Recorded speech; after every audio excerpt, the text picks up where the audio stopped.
I personally am incredibly proud to have Adnan Durrani join us here today.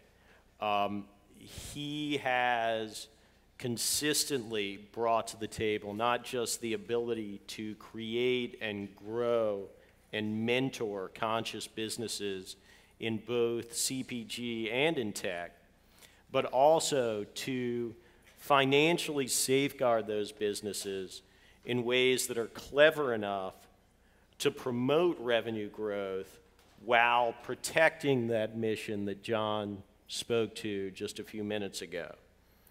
And he's here to talk about the role that money brings to that mission and growth equation. Please welcome the CEO and founder of Saffron Road, Adnan Durrani.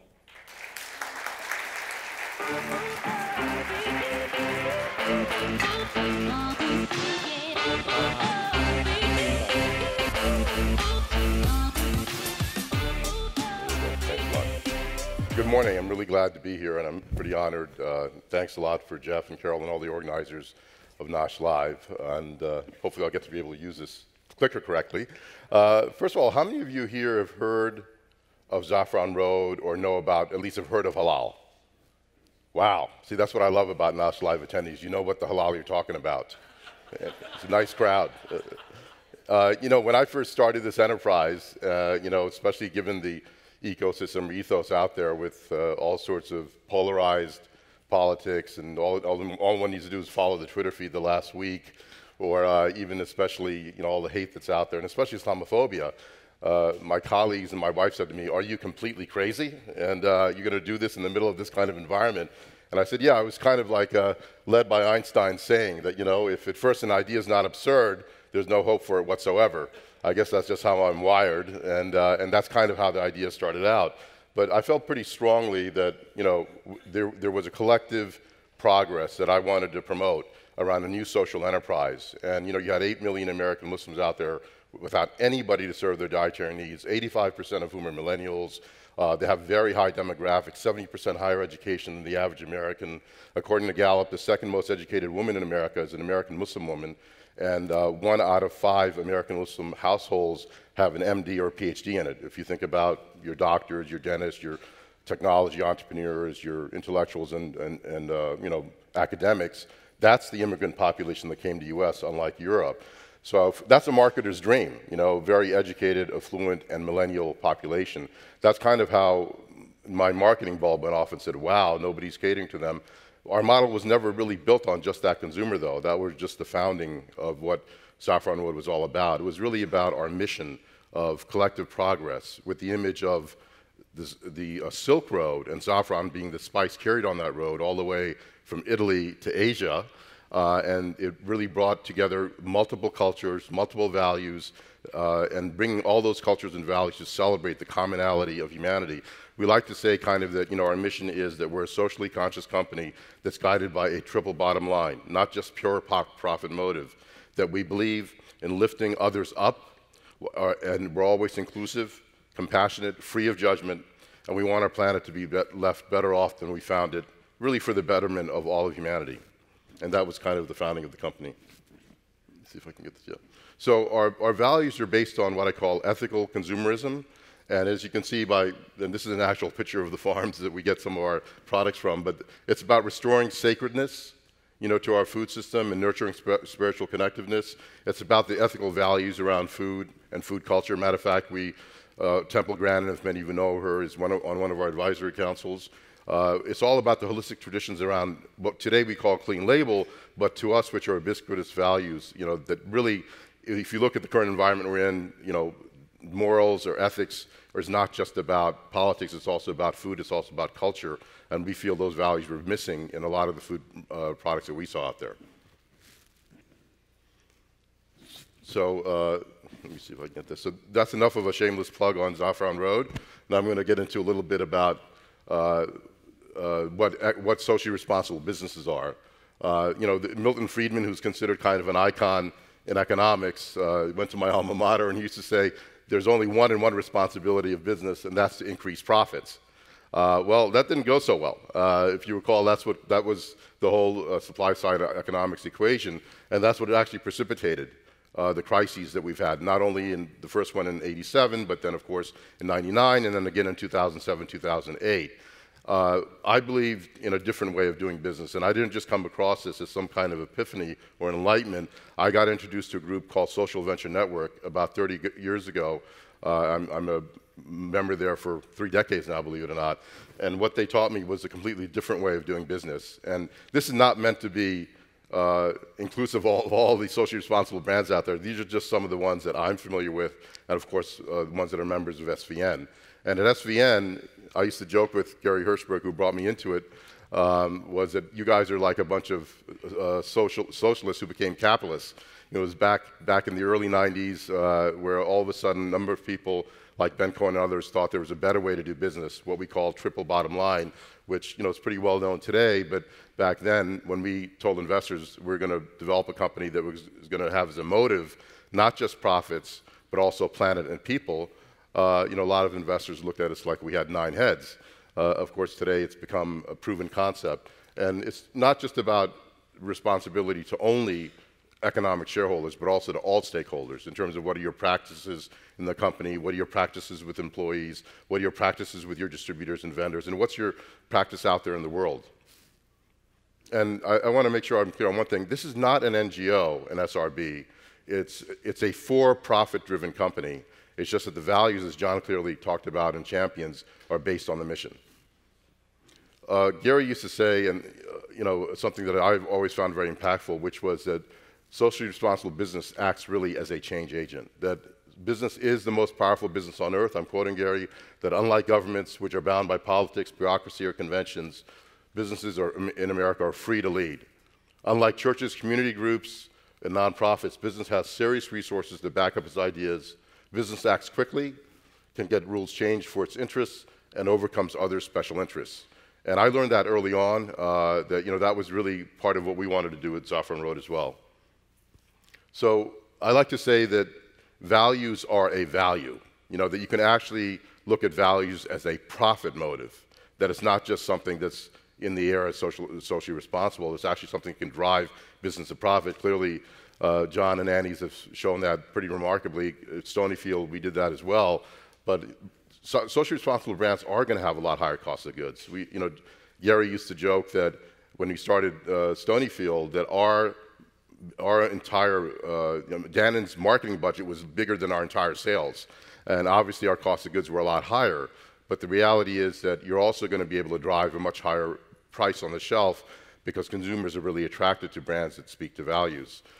We find that most brands, and there's a lot of studies on this, but the shelf pricing of brands that are socially responsible are 20% to 50% higher. You'll find that their brand loyalty can be as much as 200 or 300% what a non-socially responsible brand is, and that millennials today, as John also showed, are emotionally connecting much, much more with brands that speak to their values.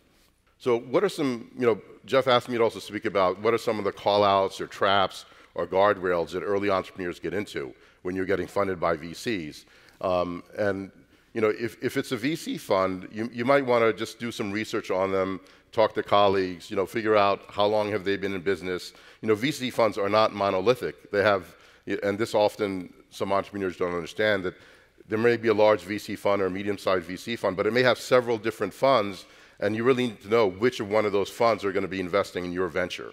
And the reason you need to know that is you need to know how many exits have they had, what's their time frame for exit, what's the terminal value of that fund, do they have backing from pension funds, which might have very strict time limits on when they need to exit? Is it based on foundations? What's their socially responsible kind of values around how they do business? And a great way to do that also is to speak to former CEOs, especially those that left the fund, even those that were disposed of by the fund, for lack of a better word, those that have to exit because the fund brought in their own CEO. So it's important to talk to them as well. And if you're dealing with angel groups or groups of private investors, just be very clear on your long-term expectations with them so that it's clear up front, and you don't go for the shiny object. There's a lot of silly money out there right now, and I'm seeing just in the last 2 or 3 years a lot of entrepreneurs getting into lots of challenges because they didn't set those expectations correctly and they just got attracted by the highest valuation. So what are some of the traps and guardrails? I'm a strong believer in making sure that founders and entrepreneurs keep control. After all, the investors are betting on you, and you need to be very clear in that level of confidence. And one way to codify it is to have two classes of stock, which is not unpopular with entrepreneurial founded companies. Often you have a Class A and a Class B, and the founder's stock might have 3 times to 20 times the voting power. It can also have certain voting power for board seats. So you want to set that up initially from inception, so it's very clear, so you don't have any confusing conversations with investors later on if you try to institute that. So, this isn't a list. Obviously, this is a wish list. I'm not saying I've done this with all my ventures, and certainly some of these things that I'm putting up here, I wasn't able to get with some of my ventures. But if you're going to come up with a list of things to watch out for, try to avoid preferred stock, believe it or not. I'm not sure that's the best vehicle for socially responsible entrepreneurs. But if you're going to bring in preferred stock, you really need to avoid participating preferreds, or at least put in protections for yourself on participating preferreds. Maybe put an FF preferred in, which allows you to have a similar control on follow-on rounds as well as liquidity considerations when you're doing that. Avoid non-dilutive equity stakes. I mean, sometimes you can't, but if you can't, then keep them relatively small, under 3, 4, 5%, because that can really hurt you on follow-on rounds. And limit the VC's veto rights. Obviously, the VC needs some control, they need some protection. Give them that, have a clear understanding with them on what that is, but especially when it comes to a merger or acquisition or certain things around mission-based values, really try to keep that. I mean, one of the things that when Gary negotiated the deal of Stonyfield to Danone, way back when, it took us about 12 months, almost 18 months to negotiate that deal, because we had about 20 what I call bad boy clauses in there, where there were serious penalties around violating mission. That's very rare, and I would never assume I could do that again, but make sure that you outline kind of what your values are to those investors and connect with them on what theirs are. You can codify that governance and control in a lot of your bylaws, and make sure that if you are taking in VC money and they want to bring in their own management team, and oftentimes, especially today where you have really great VCs that would make wonderful partners for a lot of food ventures, they do have great access to enormous talent, and that talent will serve you well, but just make sure there's clear guardrails around it. Have shareholder agreements with the new VC being brought in, with the new executive being brought in, have clear arrangements around what their performance is going to be. It doesn't have to be quantitatively specific, but time specific, over what period of time you'll review their performance and have some control over decisions on hiring them, interviewing them, sourcing them. You want to be involved in that process. And make sure also, like I said before, that you have shareholder agreements with them. So this is a pretty crude example, but I wanted to at least put something up to give everyone an idea of a broad scope of how I look at scaling brands. And I said it's in 3 phases. It could be in 20 phases, but this just to break it down to the simple. Phase 1 is just the sort of the startup phase. The valuation is very arbitrary. Sometimes it's angels' money or private investors' money, and it can vary. And usually dilution is 15 to 30%. The second phase is what I call the exponential growth phase. And for this, the valuation is often driven by the team that you have. Are they been there, done that, executives? Do you have investors or board members that bring some of that to the table? And again, your dilution will be somewhere in the 15 to 25%. And it's very correlated more to nowadays to a sales multiple or a growth multiple based on that. And that's where you're kind of growing and you're scaling the brand. You may still be marginally profitable or even losing money, but this is the period where you want to invest in growth and build market share. And then you have the third phase, which basically is what I call a critical mass phase, where you hit what I call is the inflection point. And what's the inflection point? It's that point where everything starts to turn, where all of a sudden you break through a new level of sales, you break through a new level of case velocities in various stores with your top retailers, and all of a sudden you're going to see the sales and the profitability go up dramatically over a very short period of time. That's a hybrid. The valuation on that is completely out there. It depends on so many factors. I just threw out a couple there. It's usually a hybrid of a sales multiple and a pro forma, meaning EBITDA multiple based on you hitting that critical mass, as well as brand positioning, your brand leadership in a category. What are you doing? Are you being disruptive? And is that something that's on trend at the present time? So this is based on some research I have. I have about 30 companies like this, but I just thought I'd highlight a few. You can look, for example, at Stonyfield. We were doing around 35 million sales, barely making money, and then all of a sudden we scaled up. It was shortly after the minority investment by Danone, which later led to a full sale within 3 to 5 years after that. But basically, we scaled to 85 million. That was our inflection point. When we hit that inflection point, so the critical mass was at 35 million, the inflection point was hit at 85 million, and that was done in just 1.5 years. So that's a year's to inflect, and then boom, the profits went up dramatically. The EBITDA soared to about 11%. Similar with many of these companies. John, I got the Annie's numbers from public filings, just so you know. And basically, look, just within 3 years, for Annie's to inflect to 96 million and then generate a really strong EBITDA is pretty phenomenal. Of course, the numbers now are much higher than that. And my point is to a lot of entrepreneurs, like when you're preparing business plans and you're presenting to investors, when I was on the dark side, which I was for a while, and I was in a VC fund as a partner, when I'd see an entrepreneur come to me with a business plan that shows he was going from from 2 million in sales to 100 million sales in 2 or 3 years, I'd throw it away. But if they came to me and they said, here's my 5-year plan, how to get to 30 million in sales, they got my attention, right? Because it's getting to that initial scalability that's the toughest part. Once you get to critical mass, believe it or not, of course you have to have the right team and the right processes in place.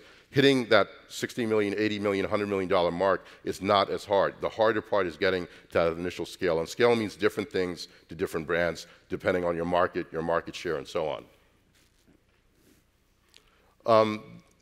I've been doing this like 3 decades, and I remember the days when, if you launch a beverage company, and I was involved in Snapple in the early days, and nobody could ever compete against Coke and Pepsi. It would be insane if you thought you could take a share away from Frito, right? Today is an environment like I've never seen. It's just so much, for everybody in this audience, you're sitting pretty. There's never been an environment like this for food entrepreneurs, especially in the natural organic space. I mean, this study that came out by Boston Consulting Group and Nielsen, IRI, it was really pretty amazing. What they said is that 43% of the growth, 43% of the growth of the $700 billion food and beverage industry is coming from these smaller brands. I mean, that's unheard of. And I never thought I'd see the day where this would happen. So you're seeing that the importance of everybody in this room and what you have to offer is huge. It reminds me of a former SVN member, Anita Roddick, God bless her soul, from Body Shop. She used to say to me, anyone that thinks they're too small to make a difference has never slept with a mosquito. So all of you really can make a difference. You just have to believe in yourself and get out there and do it, because the smaller brands are the ones that are doing it, and the CPGs are like deer in the headlights. They don't know what's going on and they're caught in it. I really encourage everybody to go to svn.org, Social Venture Network. There's a wonderful bunch of video clips in there called The Best Advice That I Never Got, and some of the pearls of wisdom, because I stand on the shoulders of giants as well. There have been so many people from Eileen Fisher and Gary Hirschberg and others that really paved the way for me and taught me about social responsibility. And here are some interesting quotes. Don Schaefer, who's CEO of RSF, says, money is a relationship worth knowing. Really understand your relationship with money, because money is a very funny thing and it'll make people do things they probably never wanted to do. So try to really understand what your relationship with money is before you go out there and start to raise money. And I love my friend Nancy, she says, that not all money is created equal, which is true. You really have to look behind the curtain and see what that money's done with previous investors. In previous life, I had taken funding from Carl Icahn to build a cookie company to the 5th largest cookie company in America, and I really regretted it. And I told Carl that, and I'd never take money from him again. So it's not like I'm saying these things and I'm enlightened. I'm saying these things because I've been burned. And listen to the wisdom of your soul, as Janie says from Mama Chia. It's really important. As an entrepreneur, you're going to have a gut instinct about it. You may not always be right, but your gut instinct is something you need to follow. And you need to challenge your team members and challenge the investors when your gut instinct is telling you something different. And as Gary always says, the biggest mistake young entrepreneurs make, and I made this too early on, is to stop believing in yourself. Just continue to listen to that gut. Some concluding remarks I'll say is, be a rebel with a cause. Don't accept conventional wisdom. If somebody tells you, it's impossible, it likely is possible. and push the envelope. You know, never give up. Don't stop believing in yourself, as I said earlier. But critically, do your research. You know, if it's too good to be true, it probably is. You know, so really do your research and understand your market, understand what you're getting into, and learn the art of confronting problems. You know, not people, and be in it. You know, just as we say at Saffron Road, you know, be in it for the journey, not the destination. So I'm going to give you some more sort of closing, unsolicited advice, and I like to put this chart up for my team members. It kind of reminds them of how to be a missionary and not just a mercenary.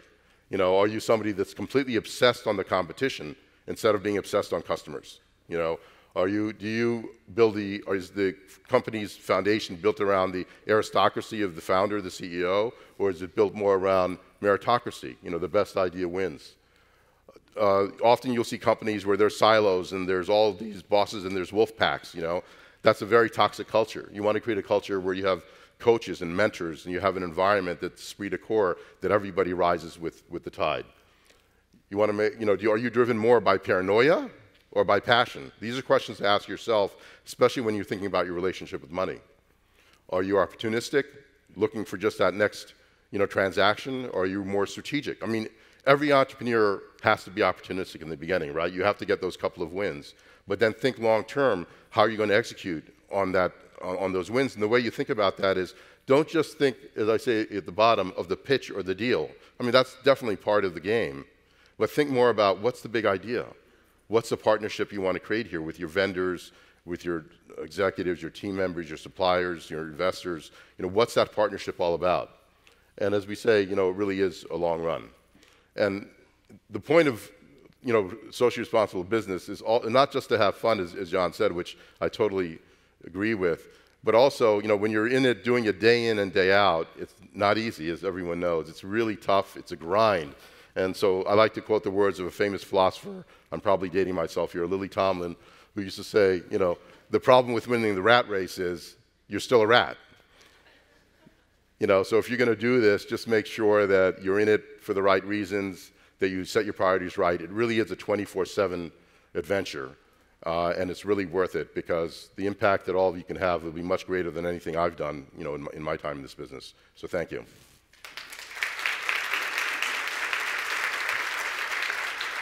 Thank you, Adnan. Thanks.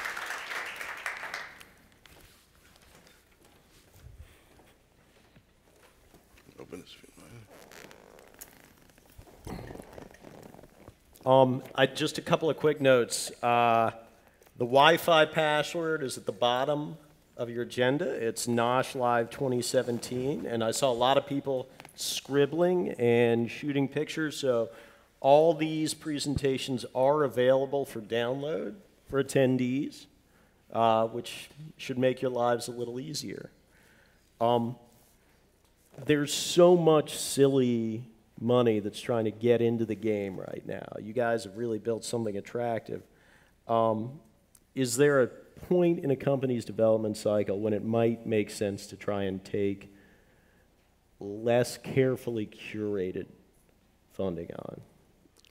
You mean in terms of VC money or in terms of individual investors? In terms of VC money. Like, it seems like everyone's sort of, I got to have a food-focused fund now, and they're driving valuations higher.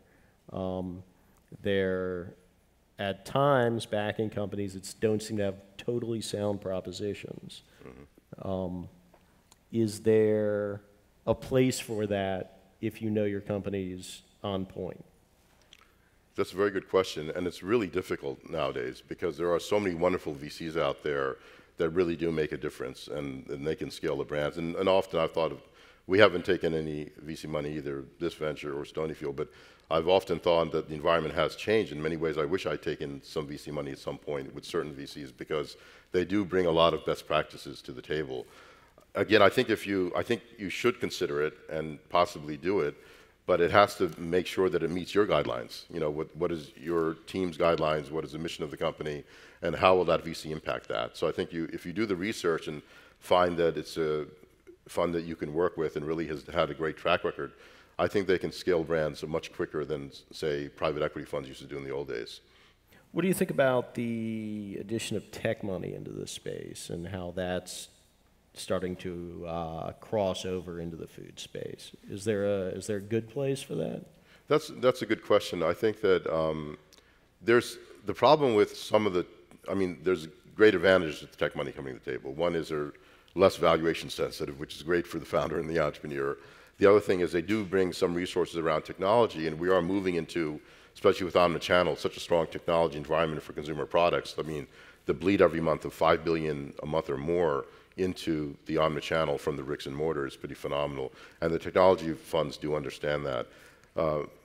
But I think that there's also a kind of a group think where if one technology fund jumps on a venture, you might get 2 or 3 more, and that can often drive the valuation and then kind of eliminate or lessen some of the values. So I'd be a little cautious about it. I mean, one that comes to mind is Juicero, you know, which was crazy funded by Sequoia and a bunch of other major technology funds, and it was reminding me of Webvan, you know, 20 years ago, and they raised over 300 million. Didn't even have, I mean, Juicero didn't even have $1 of revenue, and the valuation was pretty crazy. And of course, it flamed out. It went out of business like 3 months ago after 3 years or 2 years. So I'd just say be a little cautious about that and how you're organizing the syndicate of the venture funds and who you're looking at. So you bring up the Juicero example. And by the way, no mark against him. Doug Evans, the CEO, is somebody I know well. He's a great friend. He's with SVN, but I think that, you know, he took that money on too because they brought in some amazing people and they really had great focus on what they wanted to do, but it was just too early. So that's the phrase, too early. Do you feel like the infusion of capital into this space is maybe pushing brands to try and sell the time before that inflection point that you spoke to? Oh yeah, for sure. You're seeing a lot of that, and that's why there are a number of food ventures which have been technology funded, which are going to be heavily challenged in the next year, because you know 70% of America, 75% of America still wants to buy their groceries in store, right? So you really have to understand what the sales execution part of that is, and sometimes the technology companies, because they're so used to a technology VC fund might have 40 investments in it, of which 30 go out of business, but the 10 that stay have 10,000% returns. Sure. We don't necessarily see that in our sector of the business. So you need a fund that understands the time horizons to scale, and often you need to have a brand. A brand needs to take time. I mean, Annie's was an overnight 25-year success. I mean, these things. Stonyfield was an overnight 24-year success. I mean, they take time to develop, and often that journey is going to happen over 5-10 years. Where do you think Saffron Road is with regard to stages? We're in our phase 2 stage. Okay. Yeah. Now, as you start to approach inflection, what are the stresses that you anticipate, and how does our audience deal as they start to hit that stage? We've hired a couple of team members recently that worked at big CPGs that have really great background in process and building infrastructure, and I think that's because we're looking out 3-4 years from now, so it's really hard to sometimes see that as you break through the critical mass inflection point. Do you have the right processes in place in terms of technology? Do you have the right processes in place in terms of manufacturing? We outsource all our manufacturing. So how are you managing all of those facilities? Bringing on the right operational people that understand that, and production planning and so on. So all the nuts and bolts of the business that as an entrepreneur you may not have been concerned about. First of all, you may have been smaller, you may not have had the supply chain issues you might have when you get larger. Those are things that keep me up at night. Those are the things that luckily we have a team that's right on it, and I'm very confident about where that's going to be for us the next 3 to 5 years. But I think that's also because I started thinking about it 2 years ago and started putting those people in at that time. So you need to recognize the potential for scale and start to put pieces into place, or have a plan to put those pieces into place as it starts to happen. Absolutely, as well as the supply chain, whether it's the raw ingredients, whether it's some of the, in our case, since we're using co-mans, do you have the right co-mans in place? That might have been a great co-man for you, and you might have a 5 or 10 year relationship with them and you feel kind of indebted to them, but you really have to think out 3 years. Will they be able to meet your production needs? And if not, you need to go out there as much as you might be embedded to that co-man and really think about bringing on somebody else. I have one final question, and it's from the audience. You said you lost belief in yourself early on. Okay. What was that? What did that look like? for you? Yeah, I mean, not necessarily belief in myself, but I lost the confidence. Often what you'll get in our, especially in the food business, is you're going to get a lot of experts telling you that this is a crazy idea. Like I remember when I launched Vermont Pure Spring Water. And back way, way in the day when water was not popular at all. And I met with the chairman of Coca-Cola, who was a very famous guy, and I knew through friends of the family. I went to see him in the Coke building on Fifth Avenue. And I said, look, I have this great idea. It's 1989, right? And I want to launch this water company. I have this spring up in Vermont I'm going to buy.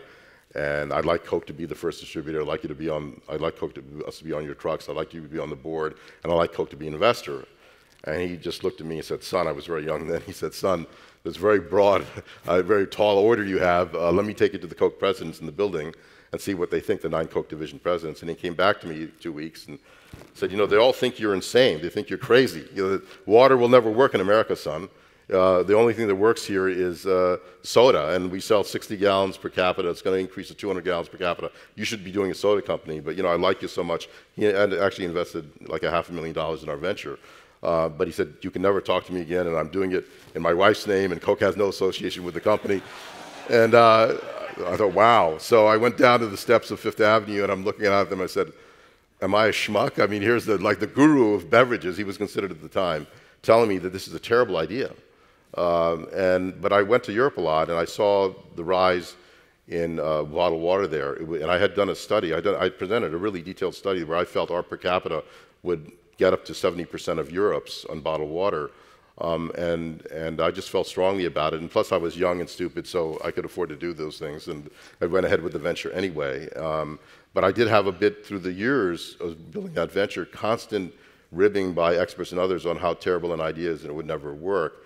And, you know, P.S., going back in history, I mean, our per capita now is higher than Europe's on bottled water. So, you know, I should have stuck more to my guns. There were some decisions I made in that company that I wish I had not, had I had more confidence in my own gut and what I believed was going to be the sector for that industry. So if you're going to feel a loss of confidence, it helps to have the CEO of Coke's $500,000 in his pocket, I think is the takeaway. Yeah, exactly, I guess.